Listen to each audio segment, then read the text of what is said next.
High friends, welcome back to my channel. আর এখন আমি তোমাদের জন্য রিভিউ করব হইচই বাংলাদেশে রিলিজ হওয়া নতুন ওয়েব সিরিজ মোবারক নামা, যেটা রিলিজ করেছে গতকাল রাত্রে, অর্থাৎ 21 তারিখেই থেকেই এটা স্ট্রিম হচ্ছে। তো কেমন হলো এই পার্টিকুলার ওয়েব সিরিজ ডিটেলসে কথা বলবো এই ভিডিওতে। রিকোয়েস্ট একটাই, যে ভিডিওটা শুরু থেকে শেষ পর্যন্ত দেখো। আর কোনো কিছু যদি ভালো লেগে থাকে তাহলে ভিডিওটাকে লাইক, শেয়ার আর চ্যানেলটাকে অবশ্যই সাবস্ক্রাইব করে নিও। দেখো, হইচইয়ের বাংলাদেশে কিন্তু অনেকগুলো ভালো কাজ তোমরা জানো যে আমরা ব্যাক টু ব্যাক মাঝে মধ্যেই দেখতে থাকি। তো সেখানে মোশাররফ করিমের একটা নতুন সিরিজ, এবং সেইটা নিয়ে কিন্তু সেই অর্থে প্রচুর হাইপ কিন্তু ক্রিয়েট হয়নি, কিন্তু সিরিজটা বলতে পারো অগোচরেই চলে এসেছে মানুষের সামনে। তো কেমন হলো এই সিরিজ ডিটেলসে কথা বলবো এই ভিডিওতে।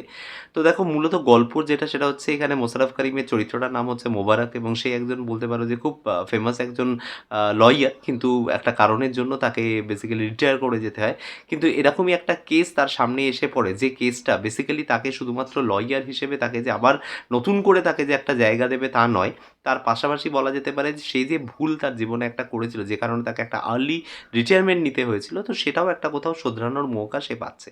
এবং এই উদ্দেশ্যেই কিন্তু মোবারক আবার ফিরে আসে কোর্টে, এবং কোর্টে আসার পরে বেসিক্যালি কোর্টে এই কেসটা নিয়ে কিভাবে সে প্রসিড করে এবং আখেরে তার সাথে কি হয়, মূলত সেটাই কিন্তু দেখানো হয়েছে এই সিরিজের মধ্যে। টোটাল 5টা এপিসোড রয়েছে, এবং মানে খুব যে বড় লেন্থের তাও নয়, মোটামুটি খুব মানে ক্রিস্প এবং ছোট্ট পরিসরের মধ্যে গল্পটাকে বলা হয়েছে। এবং যেটা সবথেকে ভালো লেগেছে সেটা হচ্ছে যে দেখো, আজকে মানে একটা জিনিস তো খুব মানে সত্যি, সেটা হচ্ছে যে মেয়েদের কনসেন্ট যে ব্যাপারটা নিয়ে বারবার কথা হয় আর কি, যে মানে কোনো মেয়ে ধরো সে একটু হয়তো ইন্ডিপেন্ডেন্ট, সে হয়তো ধরো কর্পোরেটে চাকরি করে, বা হয়তো সে স্মোক করে, বা মেবি হয়তো সে হয়তো জিন্সের প্যান্ট পরে, তার পোশাক আশাক বা অন্যান্য জিনিসগুলো হয়তো অন্যান্য নারীর থেকে একটু আলাদা। তার মানেই এই নয় যে সে সবসময় তোমাকে কিছু না কিছুর জন্য মানে সে ইজি অ্যাক্সেসেবল। এই যে মোদ্দা কথাটা, এই মোদ্দা কথাটা মানুষের মনের ভেতরে প্রবেশ করানোর জন্য এই সিরিজটা বলতে পারে যে একদম একটা মোক্ষম জায়গা ধরেছে। যে সে কিন্তু এই কথাটা বারবার করে বলছে যে মেয়েদের consent is important for anything, মানে সেটা মানে তাকে প্রপোজ করা থেকে শুরু করে তাকে বিয়ে বা তাকে ভালোবাসা বা তাকে যে কোনো ধরনের প্রস্তাব দেওয়ার আগে তার কনসেন্ট আছে কি নেই, এই জিনিসটা কিন্তু মানুষকে খেয়াল রাখতেই হবে। তাকে তার বেশভূষা দিয়ে, তার আচার আচরণ দিয়ে জাজ করাটা বন্ধ করতে হবে সমাজকে। তো এই হচ্ছে মূল জায়গাটা। তো এই মেসেজটা আমার ভালো লেগেছে, এই ধরনের কাজ হওয়া জরুরি, আরও বেশি করে হওয়ার দরকার। তো সেটা খুব ইম্পর্টেন্ট। এবং দেখো, এইখানে একটা মোশাররফ করিমেরই ডায়লগ রয়েছে যে এত বছর হয়ে গেল, আমরা আজও কিন্তু মানে একটা ধরো রেপ ভিক্টিমের ক্ষেত্রে আমরা ভাবি যে সমাজ কি ভাববে, মানে সমাজ এই মেয়েটাকে কিভাবে অ্যাকসেপ্ট করে নেবে যদি এই খবরটা জানাজানি হয়।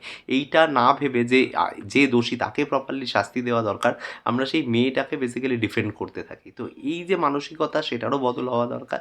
সেই মেসেজটাও এর মধ্যে কিন্তু রয়েছে। তো যদি মেসেজ ওয়াইজ যাই, তাহলে কিন্তু এই সিরিজটা অনেকগুলো অর্থ এবং অনেকগুলো ইম্পর্টেন্স মানে বলতে পারো যে সামাজিক বিষয় নিয়ে আমাদের সামনে আসে। এবার যদি সিনেম্যাটিক দিক থেকে আর কি জাজ করি, তো প্রথমেই যেটা বলবো সেটা হচ্ছে মোশাররফ করিম এবং একটা উকিলের চরিত্রে এই জিনিসটা কি মানে মানে কি বলবো, এটা একটা ট্রিট ফর ওয়াচ। কারণ যেভাবে তিনি আর্গুমেন্ট করেছেন, পুরো কেসটার মধ্যে যেভাবে তিনি আর্গুমেন্ট করছেন, ইভেন মানে কেসটা শুরু হওয়ার আগে একটা সিন আছে যেখানে মানে সুমি যে মেয়েটি এখানে বেসিক্যালি ভিক্টিমের ক্যারেক্টার প্লে করছে। তো সেই সুমির একটা সাথে ওর একটা সিন আছে যেখানে সুমি ওকে চড় মারে যে আমি এই কেসটা লড়তে চাই না বলে। তো সেখানে মোশাররফ করিমের একটা ডায়লগ আছে, এবং সেই ডায়লগটার পরে এটা সম্ভবত ট্রেলারেও আছে, এবং ডায়লগটা দেওয়ার পরে সে যেভাবে রিয়্যাক্ট করে আর কি, ওই সিনটা কিন্তু মানে পুরো সিরিজের বেস্ট সিন, মানে দারুণ লেগেছে ওই জায়গাটা। এবং পারফরমেন্সের কথা বলতেই হয়, এখানে সুমির পারফরমেন্সও যথেষ্ট ভালো। শাওন যে মূলত এখানে অ্যাকিউজড আর কি, তার ক্যারেক্টারটা সেও কিন্তু ভালো অভিনয় করেছে মোটের উপরে। মোশাররফ করিমকে তো মানে আলাদা করে কিছু বলার নেই, মানে হি ইজ মানে one of the finest actor Bangladesh has ever produced. মানে আজকের ডেটে মানে নিঃসন্দেহে বলা যায় অন্যতম সেরা একজন অভিনেতা, এবং দারুণ অভিনয় করেছেন এখানে। আরেকটা জিনিস বলবো সেটা হচ্ছে এখানে শবনম ফারিয়া তার ওয়াইফের চরিত্রে অভিনয় করেছেন, খুব একটা স্কোপ নেই কিন্তু ভালো অভিনয় করেছে। গল্পের যে জায়গাটা আমার সবথেকে বেশি ভালো লেগেছে সেটা হচ্ছে যে গল্পটার মধ্যে দেখো ছোট্ট পরিসরে তো, কিন্তু এখানে যে মানে আমাদের ইয়ের যে ক্যারেক্টারটা দেখানো হয়েছে, মানে তোমার মোবারকের যে ক্যারেক্টারটা দেখানো হয়েছে, মোশাররফের যে পাস্টগুলো, কী কারণে সে বা ওকালতি থেকে অব্যাহতি নেয়, কেনই বা সে ফিরে আসতে চাইছে, কী ধরনের মিস্টেক সে করেছে, এবং তার ব্যক্তিগত জীবনে কী কী ক্রাইসিস রয়েছে, এই সমস্ত জিনিসগুলোকে না খুব অল্প পরিসরের মধ্যে দেখানো হয়েছে। ইভেন শবনম ফারিয়ার সাথে তার কীভাবে বিয়ে হচ্ছে সেই জিনিসটাকেও এটার মধ্যে রাখা হয়েছে, যেটা সাধারণত যেহেতু মানে বলতে পারো যে একটা কোর্টরুম ড্রামা, তো ন্যাচারালি সেখানে একটা লয়ারের এত ডিটেলস দেখানোর খুব একটা প্রয়োজনীয়তা থাকে না। কিন্তু এখানে যেহেতু মানে ইম্পর্টেন্ট একটা চরিত্র, এবং সেই এখানে মানে প্রোটাগনিস্ট বলতে পারো। তো সেই কারণের জন্য তার ক্যারেক্টারটাকেও ইকুয়াল একটা বিল্ড আপ দেওয়া হয়েছে এবং অন্যান্য ক্যারেক্টারগুলোকেও।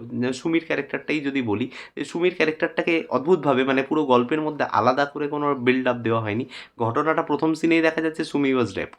এবার এই যে রেপের ঘটনার যখন কোর্টে যখন বয়ান আসছে, সাক্ষী সাবুত যখন হচ্ছে, তারা যেগুলো বলছে সেগুলোই বেসিক্যালি ফ্ল্যাশব্যাকে গিয়ে কিন্তু গল্পটাকে, সুমির ক্যারেক্টারটাকে বোঝাচ্ছে যে সে কীরকম ছিল, তার বেশভূষা কী, তার বন্ধুবান্ধব কীরকম, তার প্রেফারেন্সেসগুলো কী। তো সেগুলো কিন্তু সব ফ্ল্যাশব্যাকে স্টোরি দিয়ে বোঝানো হচ্ছে। তো এই যে ন্যারেশন স্টাইলটা, এটা আমার বেশ ভালো লেগেছে। ওভারঅল কিন্তু ব্যাকগ্রাউন্ড স্কোরটাও ভালো, একটা ইন্টেন্স মোমেন্ট ক্রিয়েট হচ্ছে এবং গল্পের যেটা মজাটা হচ্ছে যে আমি এখানে বলবো না, এখানে যে টুইস্টটা যেটা দিয়ে বেসিক্যালি কেসটা ক্র্যাক করা হবে, সেই যে টুইস্টটা, সেই টুইস্টটাও কিন্তু বেশ ভালো। শেষের দিকে এটা বেশ ভালো ওয়ার্ক করে এবং আবারও আগে বললাম যে এই মানে পার্টিকুলার সিরিজটা কামস উইথ সাম মেসেজ, যেগুলো সমাজে যাওয়া দরকার, সোশ্যালি রিলেভেন্ট ইস্যু যেগুলো সমাজে ডিসকাস হওয়া দরকার, এখানে কিন্তু সেই যেগুলো রয়েছে এবং এইটাই কিন্তু এই সিরিজের সবথেকে বড় সম্পদ। তো আমি বলবো যে যদি অন্য কিছু দেখার না থাকে, এই মুহূর্তে হাতে সময় থাকে, তাহলে definitely it's a binge watching content. মানে এমন নয় যে অনেকক্ষণ সময় লাগবে, তুমি ব্যাক টু ব্যাক 5টা এপিসোড দেখেই নিতে পারো এবং এটা কিন্তু ডেফিনেটলি রেকমেন্ডেড একটা কাজ। তো এই ছিল মূলত মোবারক রামা সিরিজের রিভিউ। কেমন লাগলো তোমাদের কমেন্টে এসে জানাতে পারো। যদি কোনো কিছু ভালো লেগে থাকে এই ভিডিও থেকে, ভিডিওটা লাইক, শেয়ার আর চ্যানেলটাকে অবশ্যই সাবস্ক্রাইব করে নিও। দেখা হচ্ছে তোমাদের সাথে আমার পরের কোনো ভিডিওতে। Till then, bye by.